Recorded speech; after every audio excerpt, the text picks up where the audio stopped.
So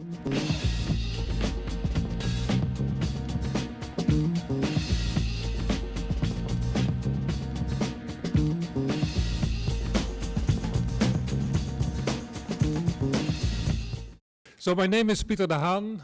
I'm a faculty right here in biology, and welcome to our first science seminar this semester.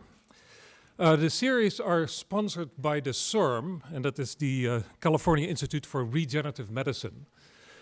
And my colleague, who is not here at the moment, but her name is Dr. Barbara de Rocher, she received this prestigious grant from the CIRM.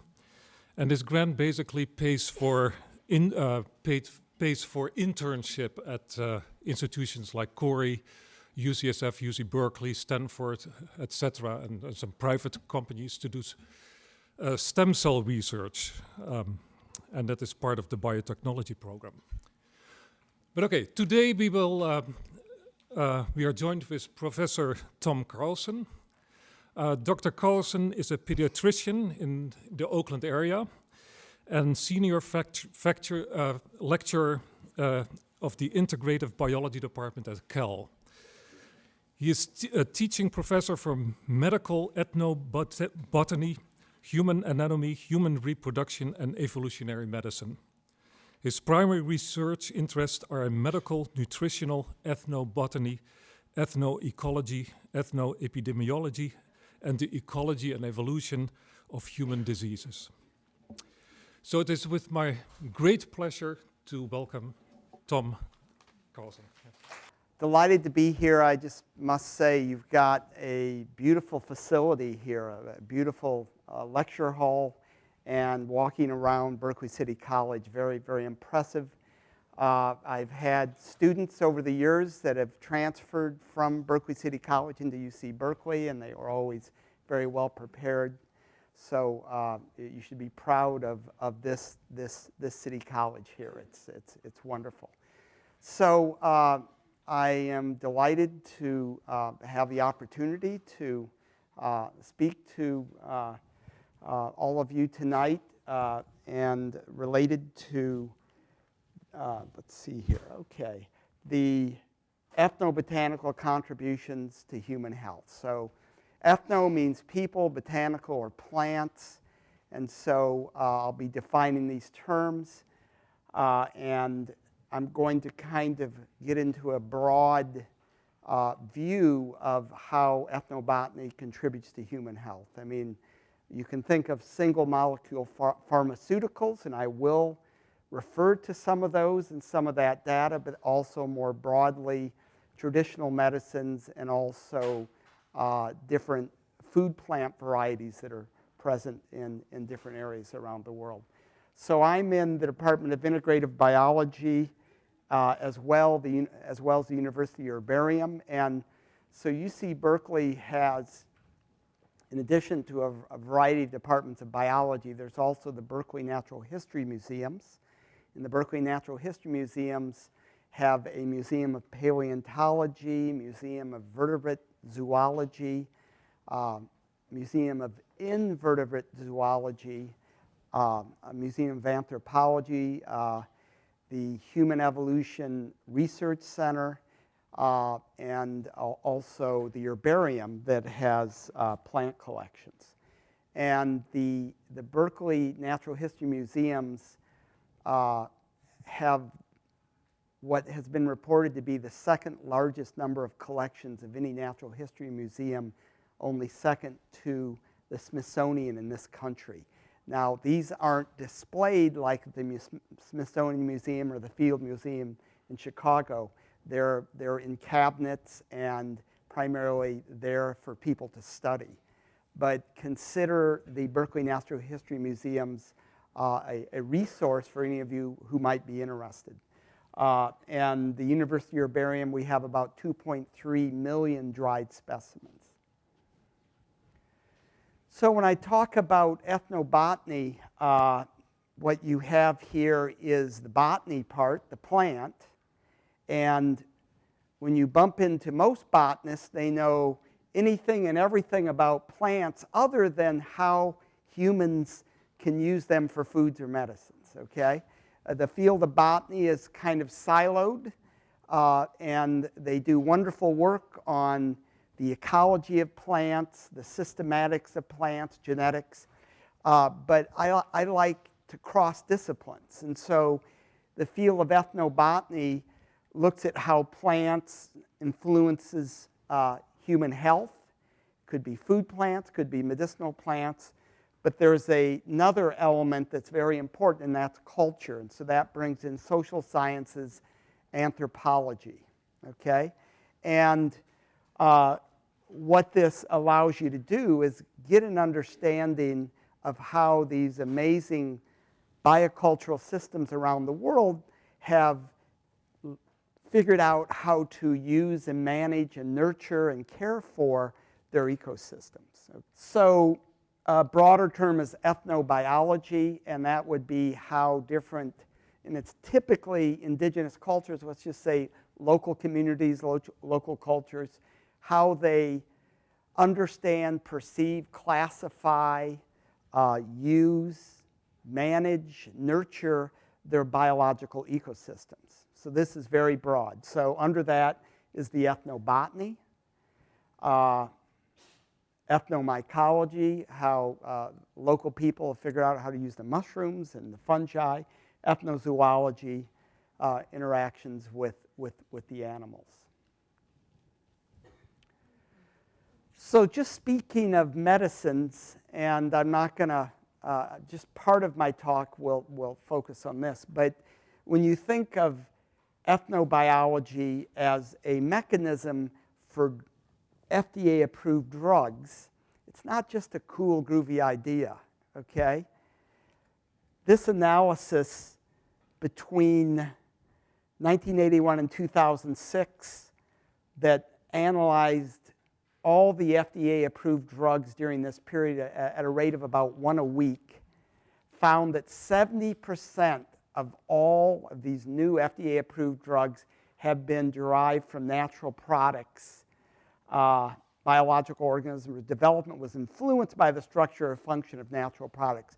So directly or indirectly, the majority of our drugs are influenced by natural products. So natural products aren't just a cool idea for FDA-approved single-molecule pharmaceuticals. They are a tremendously important contributor to our pipeline, and it's actually gone up in percentage over the last 25 or 30 years. So the notion that natural products aren't important it's just looking at the statistics here, you can see they're very important. And 30% that are derived purely from synthetic sources, I'm all for that. If they're serving a need in a therapeutic area, it really doesn't matter to me whether it's come from a synthetic source or a natural product, if it's safe and effective. What's important is looking at the evidence on these. But this is Gordon Craig, who's at the National Cancer Institute, was the lead author on this article, but very, very interesting. And how many people have heard of artemisinin? Okay, how many? Okay, so artemisinin is a molecule isolated from Artemisia annua, which is a medicinal plant written about for thousands of years in China for the use to treat malaria. Okay? And so 20 years ago, you had 2 articles in New England Journal of Medicine that really elevated the reputation of this extraordinary plant and the molecules from it, New England Journal of Medicine. And what they found was this pharmaceutical derived from this ethnobotanical plant was very good at going across the blood-brain barrier and treating Plasmodium falciparum. Okay? So this is an example of a recent drug, relatively recent decades, that has moved in from an ethnobotanical source. Okay, so would you think that maybe something like this might get a Nobel Prize? Bingo. Okay. Youyou Tu, a female scientist from China who isolated artemisinin decades ago from this plant that was used to treat malaria for thousands of years in China. Look at the Nobel Prize of Physiology Medicine 2015.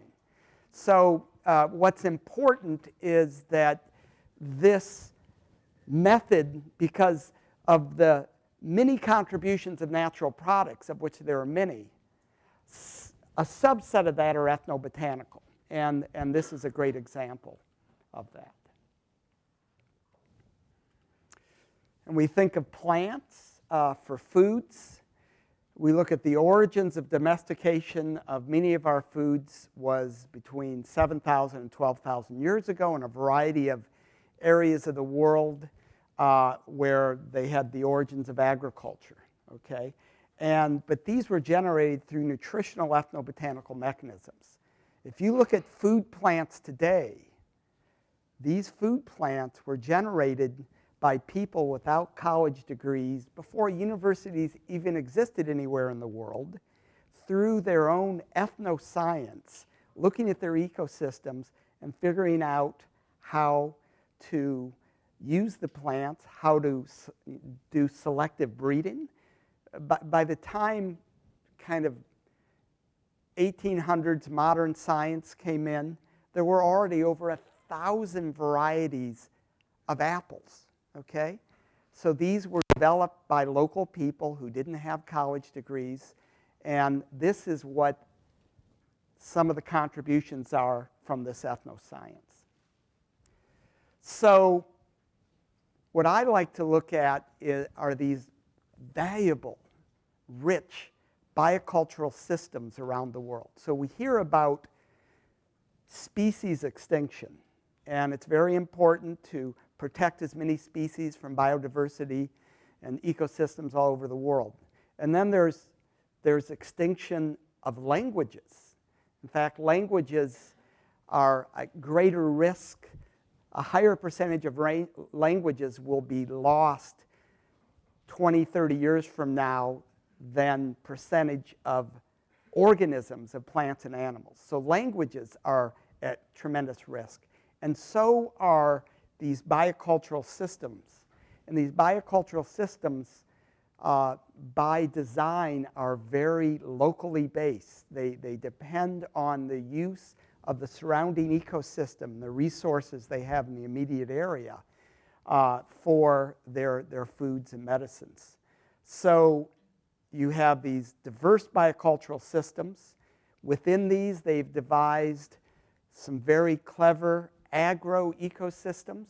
And so Miguel Altieri at Berkeley is an expert on agroecology. And if you look around the world at the tremendously varied agroecosystems, many of those are at risk of going extinct, of the knowledge being lost.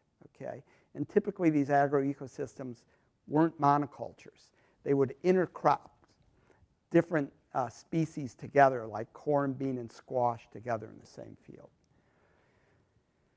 So they generated through selective breeding, and in some cases even doing hybridization between closely related species, developed many food species and varieties. Okay, for instance, Brassica oleracea, you get kale from that, okay? And the wild Brassica oleracea look like kale, okay? From that same species, they developed cabbage, broccoli, cauliflower, Brussels sprouts. It's all the same species. And this wasn't done by some scientist at a university. These were developed before there were universities in modern horticulture or agronomy. So, I mean, this has been going on for thousands of years. Look what humans have done to the wolf. Look at all the varieties of dogs. That's through selective breeding, okay? And many, many varieties of plants from different food plants. And then there are these traditional food cuisines, okay? Also diverse fermentation practices of foods. specific microbes they use, for instance, for certain cheeses in France, or fermentation of soy products in East Asia. They have specific microbes that they have developed over time, as well as all the beverages like beer and so forth. But this is also a part of these biocultural systems. And then these diverse culinary herbs and spices that enhance the taste, digestion, and safety of foods, as I'll talk about a little later. And these traditional diets are very healthy. And so these local biocultural food communities, as I like to refer to them as, around the world, are incubators of innovation. If you're wondering how you can have less of a carbon footprint on an ecosystem where you're living, the first place to look is what are the local communities doing? How are they living in that area? And so I'll talk a little bit more about this. So just a enjoyment of some of the biodiversity that has been selected by humans for foods and modified by humans for foods. All these different rice varieties. Phaseolus vulgaris, you've got all these different varieties of this species, the different types of lentils, all the different types of citrus. And how many folks here have ever seen this? Yes. Have you ever eaten it? Rock and roll, that's good. It is as tasty as it looks, okay? And this is an epiphytic cactus that grows in the tropics of the New World, and quite extraordinary. And it's not like they actively domesticate it, but humans are encouraging it to having it grow around their houses so they don't have to walk as far to collect it. So then when we look at these rich rainforests, this is in the Pastaza district of Ecuador in the western Amazon, you can see all this biodiversity. But to really understand how it's beneficial for foods and medicines, you really need to link up with these amazing people that live in these remote areas in rainforest throughout the world. And I'm going to be showing you some of the people I have learned from and had the privilege to live and work with in rainforest throughout the world. And I also want to point out these are the people that the majority of the world's population comes to for their first-line primary health care. These are the primary care health providers for most of the world's population. They may end up going to an MD, but first line for most of the world's population, it's some kind of traditional botanical medicine. This is a Matses healer from Peru. This is another healer I worked with in Peru on the Rio Yavari, which runs between Brazil and Peru. And this gentleman, the Matses Indians we worked with, part of the field research budget, about a third, was set aside for local projects based on their expressed idea of how they wanted to use the resources and what they wanted. They said, okay, we know a NGO legal group in Lima that has lawyers, and they will help us demarcate our land so we have our ancestral lands actually legally ownership by the tribe. And so we provided that money, and then the Rainforest Action Network matched that, and this group now has the largest tract of demarcated land in Peru of any indigenous group. It doesn't mean it won't be messed with by loggers or the government or whatever, but still, this is what they want. It's not what we thought they needed. This is what they thought they needed, and this was the best thing. Now, This gentleman actually wanted to form his own country, so the independence native movement, and we couldn't quite help him out in terms of ceding that part of Peru into another country. But what was important is these people are very, very aware of how the outside world is impacting them. This was before computers. This was in the mid-90s, and they were in communication with other tribes up and down the Amazon, in communication with activist lawyers in Lima. It was quite amazing. Here is a Loan Quichua healer from Ecuador that I worked with. This is up in the Andes, the Highland Andes, on the Inca Trail. This is in Guatemala, a Mayan healer in Guatemala. This is in Guinea, West Africa. Both these women are in their 60s, both over 6 foot, and this woman is carrying some medicinal plants to treat type 2 diabetes. This woman in Guinea was a specialist on aphrodisiacs, both for men and women. This is a healer from Guinea who was working in Faranah, which is in the western part of Guinea.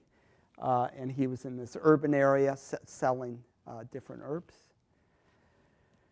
This is a Efik healer down in Cross River State of Nigeria. And one thing I just will tell you, that West Africa is the best kept secret, okay?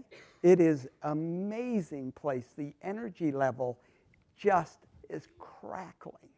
It's fantastic. And I spent most of my time in Nigeria, okay? Now, if you read the U.S. press, you think, it's dangerous. Well, sure, look where we live. It's dangerous here too. But you get in there, you get out into the villages, and the energy level and the knowledge is amazing. This is a very young healer who was beyond his years in knowledge and wisdom. And I spent a lot of time in the forest of Cross River State with him. This is Joseph Iwu, an Igbo healer from around Owerri in the old ancient kingdom of Biafra in Nigeria.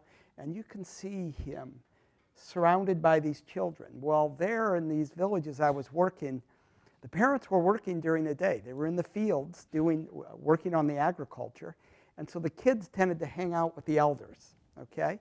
And so this healer, Joseph, would find patients, hear about patients that need to be treated. He'd go out into the forest, find the medicinal plants, collect them, bring them back to his home and prepare them. The kids would observe all of this and then actually go into households and he would treat them.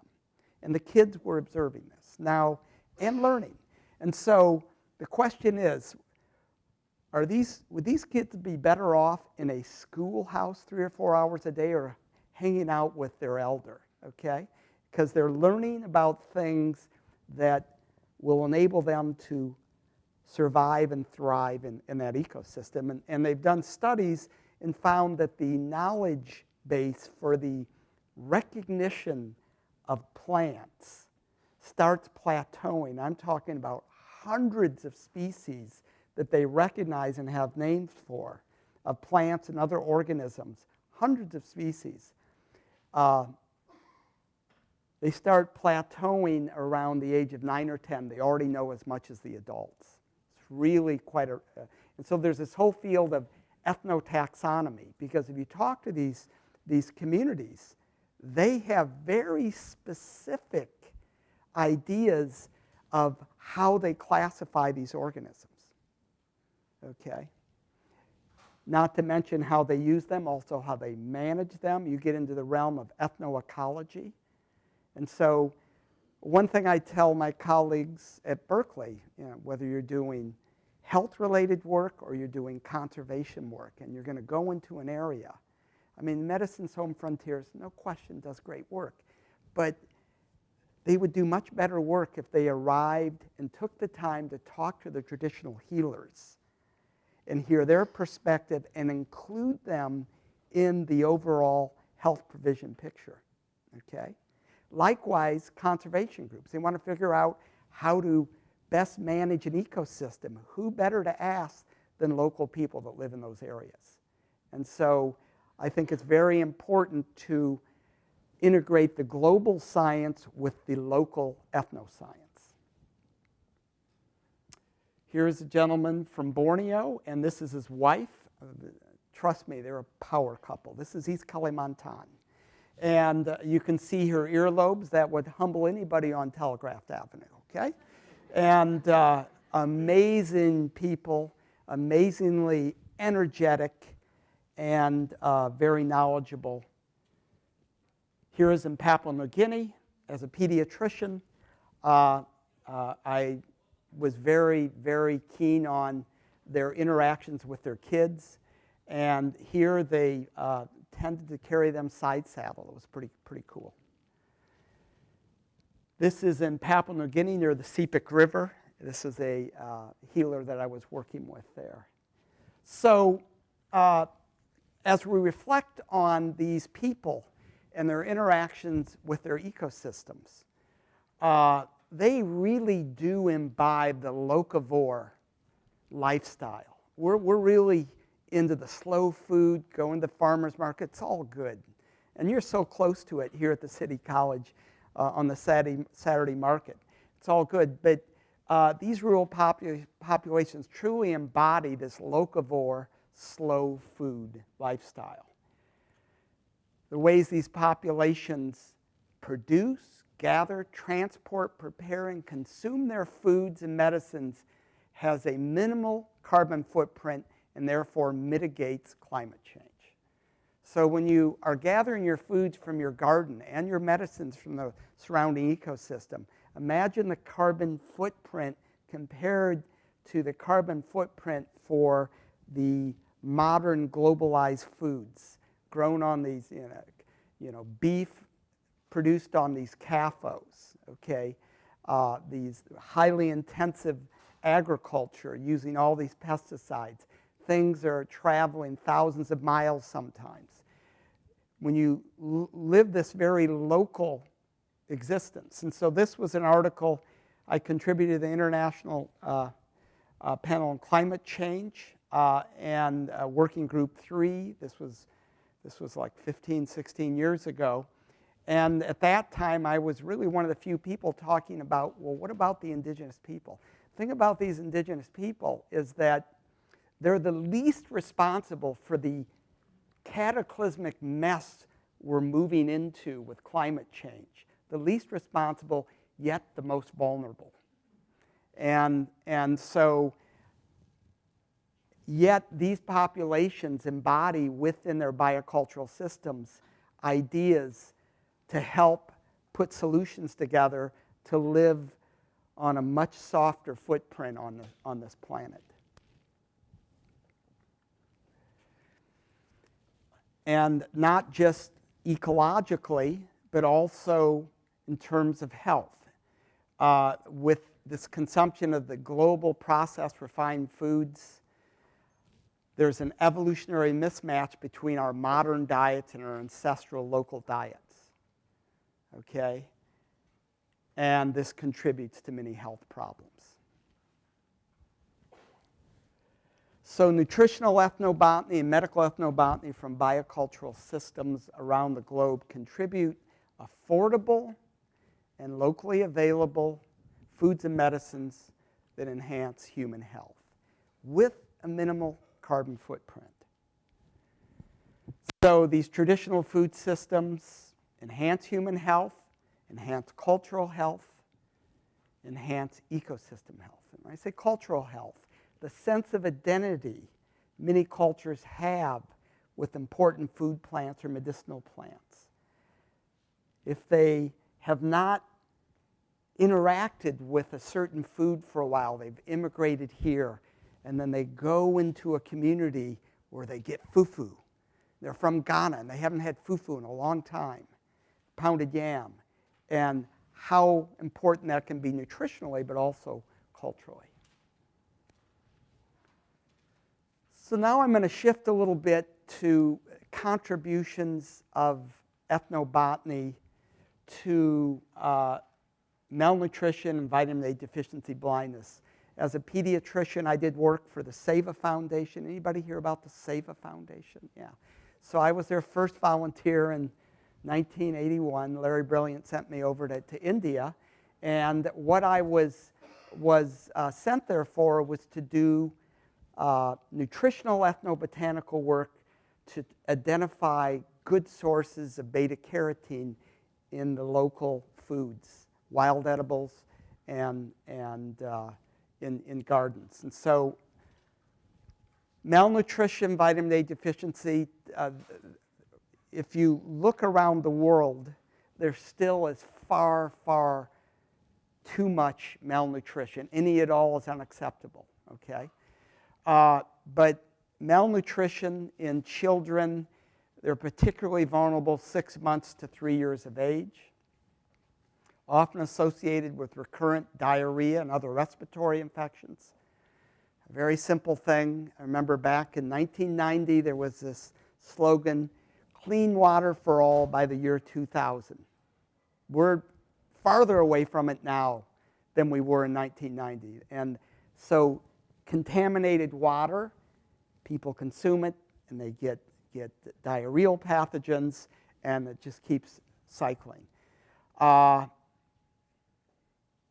And when they get these diarrhea and respiratory infections, it will deplete their vitamin A stores, okay?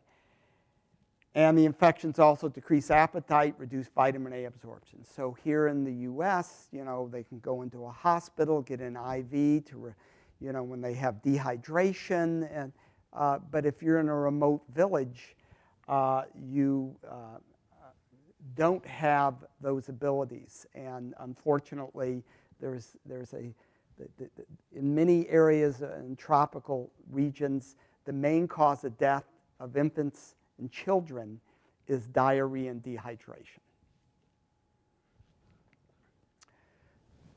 So tens of millions of tropical children have borderline levels or low levels of vitamin A that increase their rates of diarrhea, respiratory infection, morbidity, and mortality. So I'm kind of going over this. One of the reasons I became a pediatrician is because the most vulnerable populations in the world are the youngest, okay? And if somehow you could have an intervention, you may make the difference in that individual having another 8 decades, not another 8 months, okay? So much of the energy goes into the later years. Don't get me wrong, that's important. Okay, I'm aging. But the thought that you can do relatively low-key interventions and make the difference in life or death for some of these kids. So medical history, when I teach courses, I like to not only get into social science, but also deep history. You know, looking back at that, science has been around for a long time.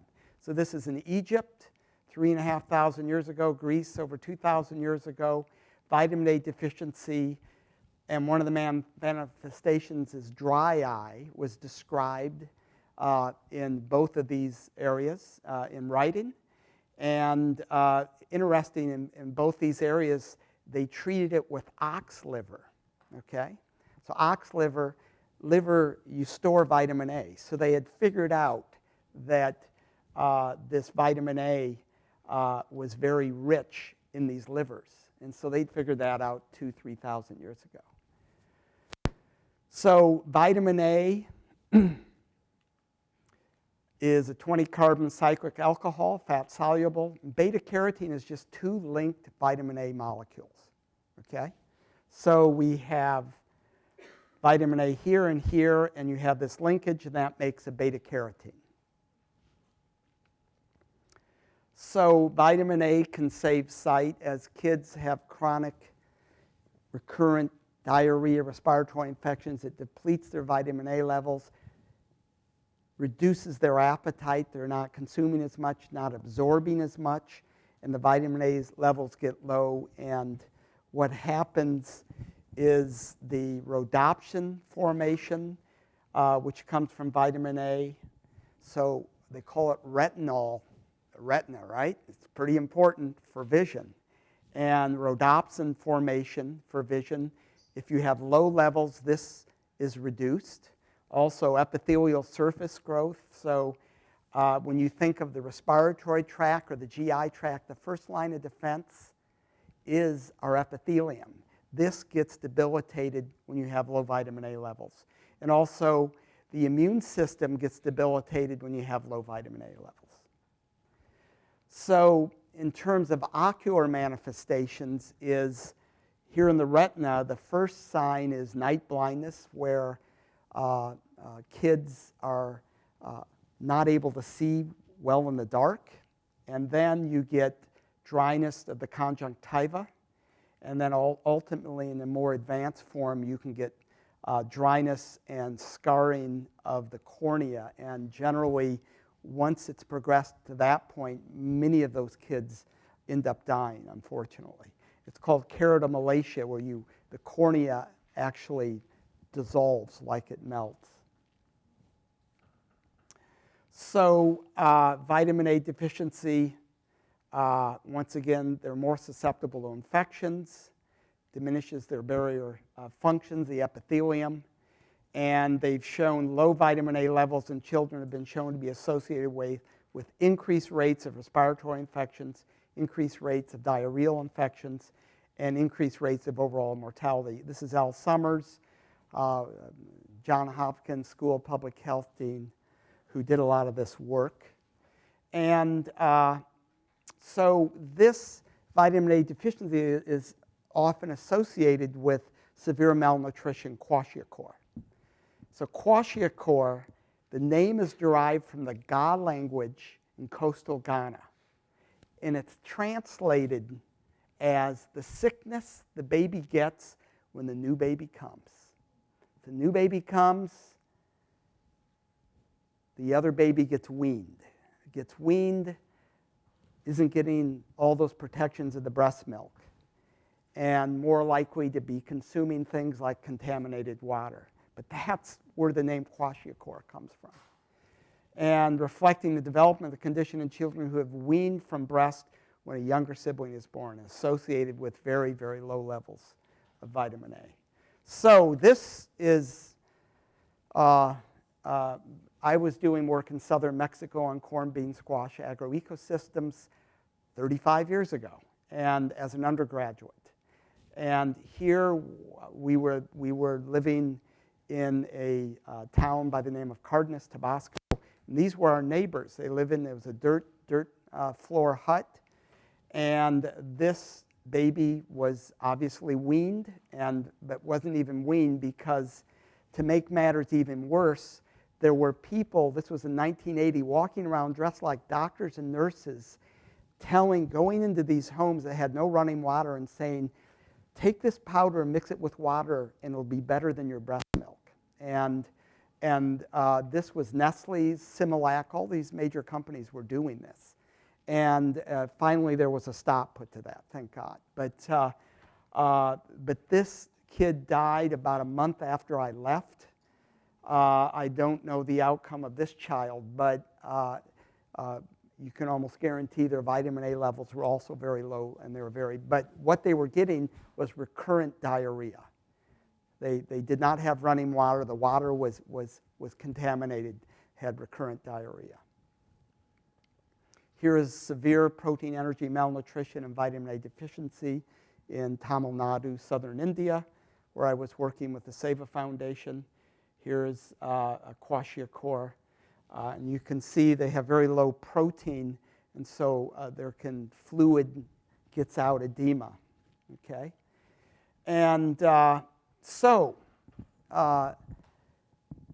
it was known that these people, these infants and children were in trouble with severe malnutrition, devastating malnutrition. But it was also known that one of the aspects of malnutrition, low vitamin A level, was contributing significantly to this. So there was a big study done by Summer, published in Lancet, 1986, and where a large Indonesian study giving large doses of vitamin A, 200,000 international units every 4 to 6 months compared to the control. And what they found was 85% less dry eye and 34% lower mortality rate. That dramatic, okay? So what they were doing was just squirting this in the mouth. They had to do it every 4 or 6 months. But that meant people going into all these, you know, if you, clearly the vitamin A had an impact, lowered mortality. It's not that they didn't have other problems, but at least the vitamin A levels were up, so their immune system was stronger, their epithelial tissues were stronger, okay? But then you've got the issue of, well, going into houses every 4 to 6 months takes a lot of human power to do that. There was another study done by Dr. Ramatola, who I work with at Aravind in Madurai, Tamil Nadu, India. And she then said, well, let's look at more weekly doses, more like what they would get in their diet. And a study over 15,000 Indian children showed that compared to the control, the study group that received 1 weekly dose of vitamin A. So the vitamin A, fat-soluble, and can be stored fairly long, okay? But showed a 54% lower mortality rate. They unblinded the study early. The data was so strong, published in New England Journal of Medicine. So, but how are you going to get into every household once a week or even once every 4 months and make sure every kid gets a dose of this? So what you want to do is how nutritional ethnobotany of local communities can be used as a method for finding locally available, affordable, and culturally acceptable food sources of vitamin A. And so this is what I was sent to India to do by the Seva Foundation. And so here are just some examples. Daucus carota, okay, carrots. And actually, when they're cooked, the beta-carotene is actually more bioavailable. It breaks down the cell walls. Mangoes, you get carotenoids out of mangoes. There have been reports that during the high mango season, there's less vitamin A deficiency. Here's the drumstick tree, moringa. Now I'll talk about stem cells and just development. Here you have these flowers. They get fertilized and stretch out into this big, long fruit. It's pretty remarkable. And so here are the drumsticks, moringa, oleracea, olerifera, and you go to Vicks here in Berkeley, you can sometimes get moringa in some of the sambar, some of the soups. Very, very rich. This is all very rich in beta-carotene. You can cut it up, transverse sections, very, very rich, and even the vegetation. So this is a tree that grows widely. You don't have to plant it, don't have to water it, and it flowers during much of the year and fruits. And so this is something they already liked, so this is something we emphasized, okay? Free, okay? Freely available, part of the biodiversity there. So this is something that always puzzled me back then. I looked at this. The dark areas are the highest vitamin A deficiency. And the light areas where there was next to none, okay? And I looked here, and look at India, very, very high. I looked over here and I said, what is going on here in West Central Africa? Anybody have any ideas of what's going on there? What kind of ecosystem? It's jungle. You got it. It's rainforest. And in that rainforest, I thought there must be something going on because population density in Nigeria in this rainforest area is on par with India. And India has rainforests down in Kerala. They're really, really wet areas. And so then I saw this, red palm oil, 50 to 100,000 international units of carotene, on par with fish oil. And that happens to be native right here, okay? And so then I had the good fortune to be able to travel to West Africa. And so it's Elias guianensis, native to West African rainforest, rich in beta-carotene and other carotenoids. And here it is. You can see the kernels on the palm here. And as we get closer, here they're selling all this red palm oil along the side of the road, and this was in Ghana, okay? You can get it at the Housewives Market in Oakland, by the way, okay? And it's very rich in beta-carotenes. It's healthy oil, okay? And this youngster was pumped. He was ready to go. And when I would see a kid with this oil dripping down the cheek, I would just smile, okay? Because they're getting, plenty of beta-carotene vitamin A, okay? Now here's the dark side. They've taken this red palm to other tropical countries, like Malaysia and Indonesia, okay? Native to West Africa. In West Africa, you don't tend to have huge plantations. People have several in their yard, and they're harvesting it. It's very important. So they take it, modern agriculture takes it, and they're destroying rainforests in Southeast Asia and now in South America to make room for massive monoculture plantations of red palm oil trees, okay? So here's the rainforest right here in Malaysia. Here's the cleared land. Here's the palm plantation.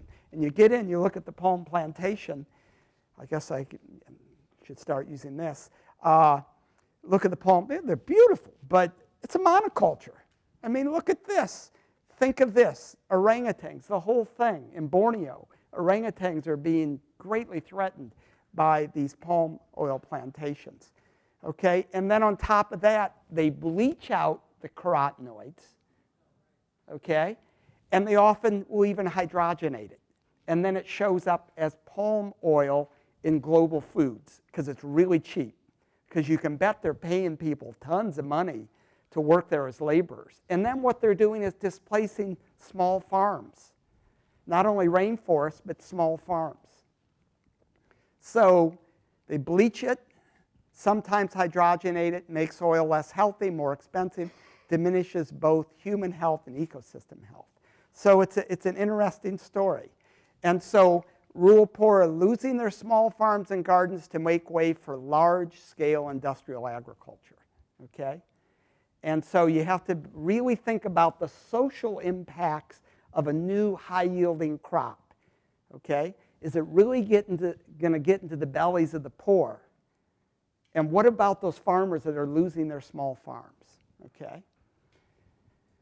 And loss of small farms and gardens associated with diminished nutritional status. And so here's a study, Cohen et al., Social Science and Medicine, 30 years ago.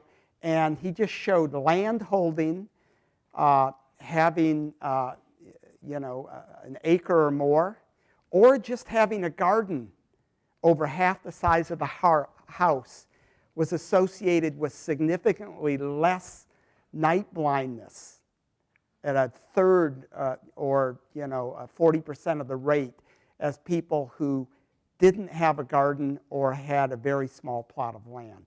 So if you just give these communities land, they know what to do with it. Okay? They know how to produce food. They know how to, get the seeds, the whole 9 yards. And these big, huge, quote, high-yielding varieties, these huge farms that require all this, one of the impacts is displacement of these local people. So here is another important thing, a refugee camp in Guinea, West Africa, where I did some work. I did work because I was working with traditional healers, and they say, we're going to go to that refugee camp. We have all these people from Liberia and Sierra Leone who are at this refugee camp, and they need help. So I went there with them.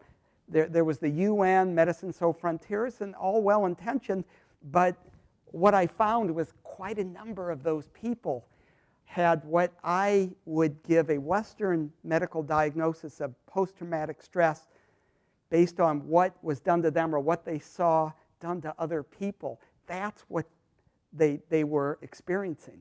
And they were wanting to have traditional healers who would treat them through their traditional medicine, including traditional psychotherapy and some of the traditional plants they were using locally for that. So there was a lot going on with, and even some of the refugees were traditional healers themselves.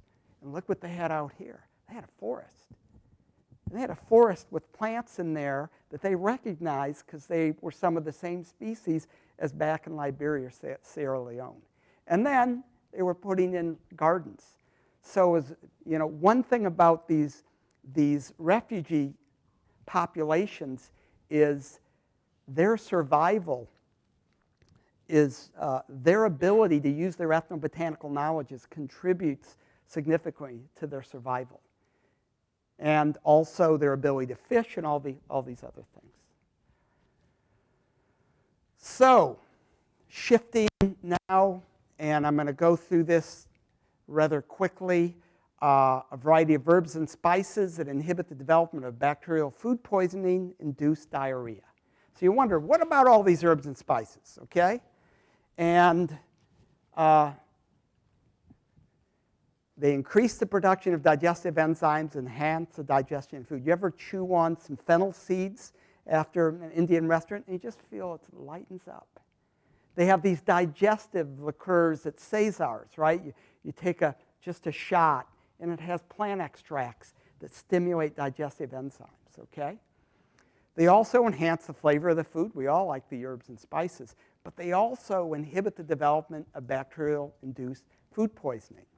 So when we're thinking of diarrhea, you know, add on the herbs and spices. Go for it. They make it taste better. They're going to stimulate your digestive enzymes. By the way, anybody hear of Tamiflu? Anybody heard of Tamiflu by Gilead? That's where it's from. Derived from that plant. There was a molecule from this plant that was modified. That's Tamiflu. Interesting, this comes from East Asia, star anise. But if you look at angelica, you can get digestives of angelica. Here's the cardamom from Asia. Have a good chai, man, you've got the cardamom going. Here's the fennel that grows all over Berkeley. So how many people have taken some of the vegetation and popped it in your mouth? Go for it. I mean, it's robust. And you could, you know, oh, these are really tasty. Before it's a hard seed, they're swollen up and they're juicy, and they just explode in your mouth with flavor. So you could go to Safeway or Andronico's and buy this, or you could collect them along the streets, okay? So here's anise as well. Here's the menthas, the gingiber, even for nausea. The number of studies done by anesthesiologists on the use of ginger to reduce nausea is quite remarkable. So Psidium guava leaf tea. Here are 3 different studies of this leaf tea being used for diarrhea. Okay, there's the Psidium guava. And then there's also these barberries, Berberis vulgaris, aquifolium. Oregon berry is the name here, and it's the bark of the shrub. You get berberine from it, and this has been shown to be anti-diarrheal for a variety of different illnesses. And there's species of Berberis all over the world. And when I was in Nepal doing work on kids with diarrhea, there was a Berberis species around there. So when I did the oral rehydration therapy, the salts and the sugars, I had an extract from the bark of that. Also putting rice water in is good. Guava leaf tea, okay? And then if you're in the Amazon, Croton lechleri. And this is what I'm going to close the talk on. This was some work I did with Shaman Pharmaceuticals. This is Croton lechleri sangre de drago from tropical rainforests of the New World, South America. A variety of different treatments. Some of the treatments included diarrhea with and without blood, and also cholera type of diarrhea without blood. And when I was there in the early 90s, there was a cholera epidemic going on in Peru, and they reported that this sap from this tree was being used very effectively to treat the cholera, okay? So here's the Croton lechleri, genus and species, Euphorbiaceae family. There are many, many species of Croton around the world, okay? This is just one of them. But I'll show you the mechanism. It's through an inhibition of a chloride channel secretion in the intestinal mucosa and used for secretory diarrhea and AIDS-related diarrhea. We did, phase 1, 2, and 3 clinical studies, and I'll just show you briefly here. But here is the pistaza. You go down. This is in the village. There's the tree. They have huge trees that grow in the forest, and then trees that grow around houses along the farmers' gardens and so forth. And here it is coming out of the bark. There it is there. Sangre de grado, high-grade blood. Here is some right there in Iquitos. Here is 2 advertisements for sangre de grado. I mean, this is in Leticia, Colombia, which is a confluence of Brazil, Peru, and Colombia. I spent Christmas holidays there once. It was outrageous. It's an interesting place. Here's a couple Peruvian chemists who isolated the molecule here. It's called crofelemer, and it's an oligomeric proanthocyanidin. It will never be synthesized. It can only be extracted from these plants. So there is the species, there is the bark latex, and then there's a single molecule, and then there's a standardized extract that is kind of in between just the pure latex and the single molecule. And I really was keen on this anti-cholera use. And so understanding cholera, natural history disease, figured out what the pathophysiological process that produces diarrhea and how this responds to the botanical medicine, and generate a hypothesis as a mechanism of action of this botanical medicine. And so with cholera, you have toxins that bind to the intestinal enterocyte, the cells lining the lumen of the intestine. Downstream increases chloride ion secretion into the intestinal lumen, and then water follows osmotically. They do that to flush it out. There's a bug in there. I want to get it out. And so you turn this on, and it flushes out the bug. Now, that may be good for the person, but it's really good for the bug, because then that diarrhea can contaminate other water, and they can jump onto other hosts, right? So same thing, like you get a runny nose and a cough, you're sneezing, everything's going out. You're clearing it out, but it's really good for the virus because it gets, or TB, because it gets distributed. Same type of thing here. But the problem is, some people, particularly infants and children, this would get out of control, and they would lose so much water, they would get dehydrated. And they're in India, around Calcutta, there are these beds where people would sit down with their buttocks exposed so they could keep track of all the diarrhea they were producing, so they can make sure they put the same amount of fluids back in. That's how severe cholera can be.